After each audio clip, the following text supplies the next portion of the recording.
कभी कभी हम जाने अनजाने में कुछ ऐसी गलतियां कर जाते हैं जिनका पछतावा हमें फिर बाद में होता रहता है। जब हम गलतियां करते हैं तब हम इस बात का बिल्कुल भी पता नहीं रखते हैं इस गलती से हमारे जीवन में आगे चलकर कोई प्रभाव भी पड़ सकता है। कभी कभी हमारी ज़्यादा अच्छाई भी हमारे दुख का कारण बन जाती है। हमें पता ही नहीं चलता कि हम स्वयं ही अपने लिए खाई खोद रहे हैं। एक समय की बात है, एक नगर में एक युवक रहता था। युवक का परिवार बहुत गरीब था। उसके परिवार में आए दिन किसी न किसी बात को लेकर झगड़े चलते रहते थे। वह युवक इन झगड़ों से बहुत परेशान था। जब वह युवक ने पारिवारिक झगड़े को रोकने की बहुत कोशिश की, पर वह झगड़े रुकने की जगह बढ़ते ही जा रहे थे। तो युवक काम की तलाश में लोगों के पास जाता तो लोग पूछते हैं कि भाई तुम कितना वेतन लोगे? तो उनसे कहना कि आप मुझे बस काम दे दीजिए, मेरे परिवार की आर्थिक स्थिति बहुत खराब है, मुझे काम की बहुत आवश्यकता है, आप बस मुझे काम पर रख लीजिए और आप जितना दोगे मैं उतना ही ले लूँगा। तो लोग उसकी मजबूरी का फ़ायदा उठाकर उसे कम कीमत पर काम पर रख लेते, क्योंकि उसने लोगों को खुद ही मौका दे दिया। लोगों को पता था कि उसे काम की बहुत ज़रूरत है, वह कम पैसों में भी काम कर लेगा। और जब वह युवक अपने मित्रों के पास, अपने सगे संबंधियों के पास बैठता, तब भी वह अपनी गरीबी की बातें करता। वह अपने मित्र और सगे संबंधियों से कहता कि मैं क्या करूं, मेरा परिवार बहुत गरीब है, हमें 2 वक्त की दाल रोटी भी ठीक से नसीब नहीं होती और आए दिन परिवार में लड़ाई झगड़े होते रहते हैं। मुझे तो कुछ भी समझ में नहीं आता कि मैं क्या करूं। क्या उसके मित्र और सगे संबंधी भी उस समय उसकी बात सुन लेते और उसके बाद में वह सभी उसका मजाक बनाते और कहते यह गरीब तो गरीब का गरीब ही रहेगा, इसका कुछ भी नहीं हो सकता, और उनके परिवार में भी प्यार नहीं है, जब देखो एक दूसरे से लड़ाई झगड़े रहते हैं। जबकि वह युवक तो उनको अपना समझकर अपनी समस्या बता रहा था ताकि लोग उसकी कोई मदद कर सकें, लेकिन किसी ने उसकी मदद तो की नहीं। अब युवक जहां भी जाता सभी लोग उसका तिरस्कार करते, उसे गरीब कहकर पुकारते, कोई भी व्यक्ति उसे काम की पूरी कीमत नहीं देता। वह युवक दिन भर काम करता पर उसे कुछ ही पैसे मिलते थे, कोई भी उसकी मेहनत का पूरी कमाई नहीं देता था। अगर वह उनको कुछ कहता तो वे लोग उसे कह देते काम करना है तो कर, नहीं तो जा यहाँ से। अब उस युवक को तो काम की जरूरत थी, इसलिए वो काम तो करता ही था। धीरे धीरे समय के साथ उस युवक की हालत बहुत खराब हो गई थी। सभी लोग उस युवक का इस्तेमाल करने लग गए। वह युवक बहुत परेशान हो गया था। उसे समझ ही नहीं आ रहा था कि आखिर उसके साथ यह सब क्या हो रहा है। तभी उसने लोगों से बातें करते हुए सुना कि नगर में एक बौद्ध भिक्षु आए हैं। उन बौद्ध भिक्षुओं के पास सभी समस्याओं का हल है। वह बौद्ध भिक्षु बहुत ज्ञानी व्यक्ति है।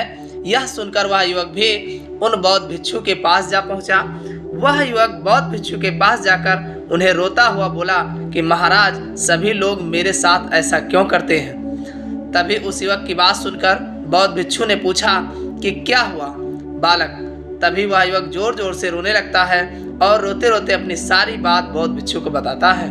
और उसने कहता है कि महाराज, सभी लोग मुझे गरीब गरीब कहकर पुकारते हैं, मेरा मजाक बनाते हैं और कोई भी मनुष्य मुझे अपनी मेहनत की पूरी कमाई नहीं देता है।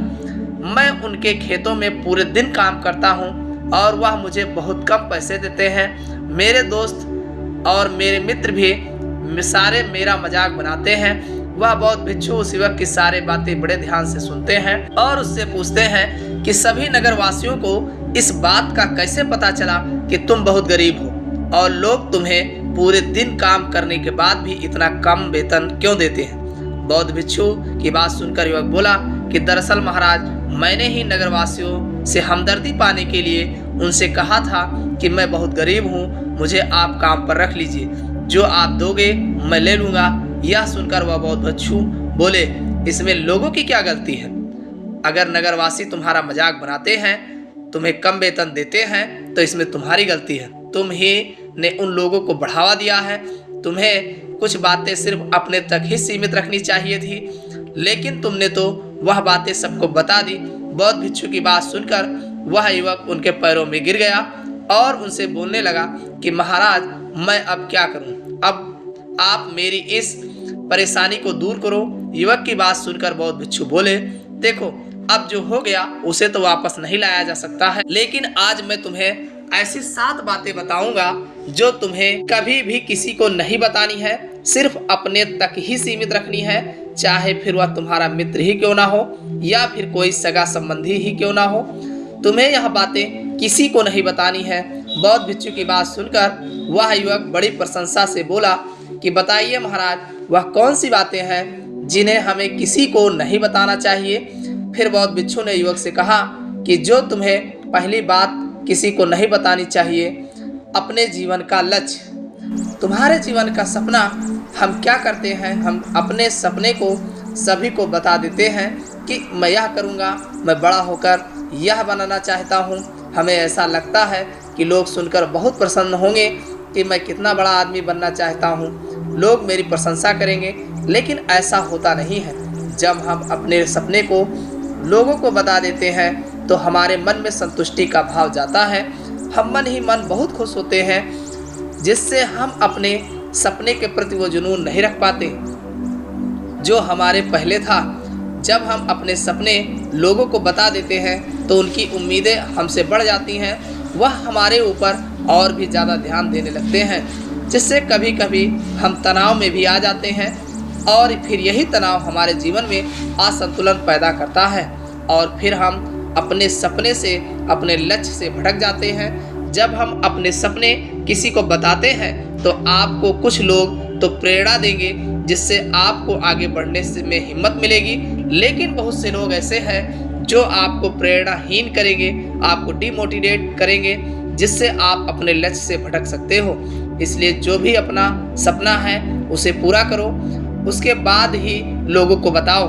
अगर पहले बता दोगे तो लोग रुकावटें पैदा कर देंगे और सपने को अगर चुपचाप तुमने पूरा किया तो लोगों को स्वतः ही पता चल जाएगा कि तुमने कौन सा सपना हासिल किया। इसलिए कभी भी किसी को अपना सपना मत बताओ, अपना लक्ष्य मत बताओ। फिर बौद्ध भिक्षु ने युवक से कहा कि दूसरी बात जो तुमने किसी को नहीं बतानी है, हमारी समस्याएं, हमारी परेशानियां। हम क्या करते हैं, जैसे हमें कोई समस्या होती है, कोई परेशानी आती है, तो हम तुरंत लोगों के पास उसके समाधान के लिए पहुंच जाते हैं, उन्हें अपना दुखड़ा सुनाने लगते हैं। लेकिन दूसरे लोगों को अपनी परेशानी बताने का मतलब है स्वयं के लिए एक और परेशानी खड़ी करना, क्योंकि जब हम किसी से अपनी परेशानी बताते हैं तब तो हमें बहुत अच्छा महसूस होता है। हमें ऐसा लगता है कि मानो हमारा थोड़ा सा दुख तो चला गया, लेकिन सभी लोग हमारी परेशानियां कम नहीं करते बल्कि उन्हें और बढ़ा देते हैं और हमारे सामने कई नई परेशानियां खड़ी कर देते हैं। हम जितने लोगों के साथ अपनी समस्याएं बताते हैं उनमें से 70% लोग तो ऐसे होते हैं जिनको हमारी परेशानियों से कोई फर्क नहीं पड़ता, बल्कि वह तो हमारा मजाक बनाते हैं। और 20% लोगों को यह जानकर खुशी होती है और 10% ऐसे लोग ही होते हैं जिनको थोड़ा बहुत फर्क पड़ता है कि हम कितने परेशान हैं। लेकिन फर्क पड़ने का मतलब यह नहीं है कि वह तुम्हारा साथ दे ही देंगे। जब लोग हमारी परेशानियां, हमारी समस्याओं का मजाक बनाते हैं तो हमें बहुत बड़ा दुख होता है। इसलिए हमें कभी भी अपनी परेशानियां किसी को नहीं बतानी चाहिए, स्वयं ही उनका हल खोजना चाहिए, क्योंकि हमें हमसे बेहतर कोई नहीं जानता और हम खुद ही बिना किसी की मदद से हर परेशानी से बाहर निकल सकते हैं। फिर बौद्ध भिक्षु युवक को तीसरी बात बताते हुए कहते हैं, हमें कभी भी अपने परिवार की समस्याएं किसी को नहीं बतानी चाहिए। हम सभी के घर परिवार में कोई ना कोई समस्या जरूर होती है। जहाँ सब लोग एक साथ रहते हैं तो कहासुनी भी हो जाती है। हमारे परिवार के साथ हमारे संबंध अच्छे हों या बुरे हों, हमें किसी को भी नहीं बताना चाहिए।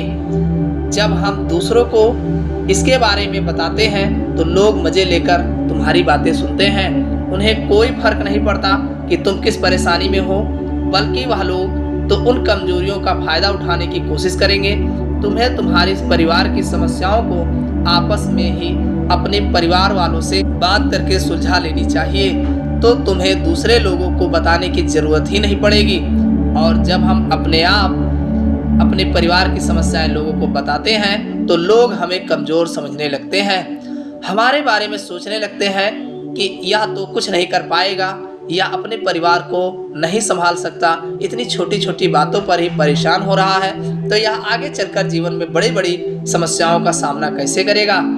और हमारे सपने तो झूठे, हमदर्दी दिखाते हैं और फिर हमारे पीठ पीछे जो बातें हम उन्हें बताते हैं उन्हें अच्छे से नमक मिर्च लगाकर चारों तरफ फैला देते हैं, जिससे उन लोगों को तो कुछ नहीं बिगड़ता पर तुम्हारे परिवार की इज्जत मिट्टी में मिल जाती है। लोग तुम्हारे परिवार के बारे में तरह तरह की बातें बनाने लगते हैं, एक बात की 100 बात करने लगते हैं, जो बात हुई नहीं उस बात को भी नमक मिर्च लगाकर बता देते हैं। इस दुनिया में घाव पर मरहम लगाने वालों तो कम हैं पर नमक छिड़कने वाले बहुत ज़्यादा हैं, इसलिए कभी भी किसी को अपने परिवार की स्थिति के बारे में नहीं बताना चाहिए। अगली बात यह है कि अपनी संपत्ति किसी को मत बताना।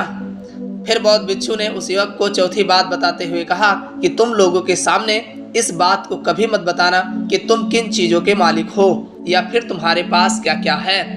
तुम तो लोगों को ऐसे ही अपने बारे में बताते हो कि तुम्हारे पास इतने बंगले हैं, इतनी गाड़ी है, इतना धन है, ताकि लोगों को पता चल सके, लेकिन तुम यह सोचकर उन्हें नहीं बता रहे हो कि तुम्हें उन्हें नीचे दिखाने की कोशिश कर रहे हो। लेकिन लोग तुम्हारी बातों का गलत मतलब निकाल सकते हैं, वह सोच सकते हैं कि तुम उन्हें नीचा दिखाने के लिए यह सब बातें कर रहे हो और फिर वह तुमसे नफरत करने लगेंगे। उस समय तो वह कुछ नहीं बोलेंगे, लेकिन अंदर ही अंदर वह तुमसे नफरत करने लग जाएंगे और तुमसे दूर होने लग जाएंगे, तुम्हें गिराने की कोशिश करेंगे। और हो सकता है कि तुम्हारी बातें सुनकर तुम्हारे पास इतना धन है यह जानकर कुछ लोग तुम्हारे से झूठे रिश्ते बना ले, तुमसे अपना मतलब भी निकलवा सकते हैं। इस दुनिया में ऐसे बहुत से मतलबी लोग हैं जो लोगों से बस धन पाने की चाहत में रिश्ता जोड़ते हैं, लेकिन तुम्हें अपना धन किसी को नहीं बताना चाहिए। अगली बात, कभी भी अपनी सफलता का रहस्य किसी को मत बताना। फिर बौद्ध भिक्षु ने उस युवक को पांचवी बात बताते हुए कहा कि कभी भी अपनी सफलता का रहस्य किसी को मत बताना। हमने सफलता हासिल कैसे की है यह बताना कोई गलत नहीं है। अगर कोई मनुष्य उससे सीखकर आगे बढ़ता है तो यह बहुत अच्छी बात है, लेकिन अधिकतर लोग क्या करते हैं, हमारे बताए गए रास्ते पर हूबहू चलना शुरू कर देते हैं और अगर वह हमारे बताए गए रास्ते पर चलकर असफल हो जाते हैं तो फिर वह हमें ही दोष देने लगते हैं, जबकि हमने तो उनके लिए अच्छा ही किया था, मगर वह हमें ही दोषी मानने लगते हैं और कहते हैं कि काश इसकी बातों में नहीं आया होता, इसने तो मुझे गलत रास्ता बता दिया। जबकि सबके लिए सफलता का एक ही तरीका काम नहीं करता। जिस तरीके से तुम सफल हुए हो जरूरी नहीं कि वे ही उन्हें भी सफलता मिल जाए, इसलिए कभी भी किसी को अपनी सफलता का रहस्य मत बताओ। और जो अगली बात है, अपने द्वारा की गई मदद का ढिंढोरा मत पीटो। फिर बौद्ध भिक्षु ने उस युवक को छुट्टी बात बताते हुए कहा, अगर तुम किसी की मदद करते हो तो मदद को लोगों के सामने मत लाओ, क्योंकि इस दुनिया में बहुत से लोग गरीब हैं जिनको हमारी दया दान की आवश्यकता है। लेकिन अगर तुम उन गरीब लोगों की इसलिए मदद करते हो ताकि लोग आपकी तारीफ करें, लोग आपको अच्छे नज़रों से देखें, समाज में आपका नाम हो, तो ऐसे दिखावा कभी मत करो। जबकि तुम्हें लोगों की मदद इसलिए नहीं करनी चाहिए कि दूसरे लोग आपकी तारीफ करें, बल्कि आपको लोगों की मदद सच्चे हृदय से बिना किसी को बताए करनी चाहिए, क्योंकि यही मदद आपको अंदर से शांति प्रदान करवाती है। जब तुम किसी ज़रूरतमंद की सहायता करते हो तो तुम्हें अंदर ही अंदर एक अलग ही आनंद की अनुभूति का एहसास होता है। लेकिन अगर तुम किसी ज़रूरतमंद की सहायता बस दिखावे के लिए करते हो तो कुछ पल के लिए तो तुम दूसरों की नज़रों में अच्छे बन जाओगे, लेकिन तुम कभी भी आत्मसिद्धि प्राप्त नहीं कर पाओगे। अगली जो बात है, अपनी आमदनी का जिक्र दूसरों के सामने मत करो। फिर बौद्ध भिक्षु उस युवक को सातवीं और अंतिम बात बताते हुए कहते हैं कि कभी भी अपनी आमदनी का जिक्र दूसरों के सामने मत करो, क्योंकि यह एक ऐसी बात है जिसे हमें हमेशा अपने परिवार तक से ही सीमित रखनी चाहिए। अपने मित्रों या फिर अपने सगे संबंधियों को कभी अपनी आमदनी मत बताओ। हमें कभी भी किसी से भी ना तो उसकी आमदनी पूछनी चाहिए और ना ही अपनी आमदनी बतानी चाहिए, क्योंकि जब हम लोगों को अपनी आमदनी बताते हैं तो लोग हमारी स्थिति का आसानी से पता लगा लेते हैं, जो हमारे लिए बिल्कुल भी सही नहीं। क्योंकि अगर हमारी आमदनी कम होती है और हम लोगों को बता देते हैं, लोग हमें गरीब समझकर हमसे दूर होने लगते हैं, हमारा तिरस्कार करने लगते हैं, हमें नीचा दिखाने लगते हैं, हमें नीचा समझने लगते हैं, हमारी इज्जत नहीं करते। और हमारी आमदनी ज़्यादा होती है और हम लोगों के बारे में उसे बता देते हैं तो लोग हमसे मतलब से रिश्ता रखना शुरू कर देते हैं। उन्हें हमसे नहीं, हमारे पैसों से मतलब होता है। बाकी तो यह दुनिया आपकी तरक्की को देखकर जलने वालों में से है। युवक बौद्ध भिक्षु की सारी बातें बड़ी अच्छे तरीके से समझ गया और उसी वक्त अपने मन ही मन में संकल्प ले लिया कि आज के बाद कभी भी किसी को अपने रहस्य नहीं बताएगा। इसके बाद उस युवक ने बौद्ध भिक्षु को प्रणाम किया और फिर वहां से चला गया। कहानी कैसे लगी कमेंट करके जरूर बताइएगा, और वीडियो अच्छा लगा हो तो लाइक एवं शेयर जरूर करिएगा। चैनल को सब्सक्राइब कर लीजिएगा। देखने के लिए धन्यवाद।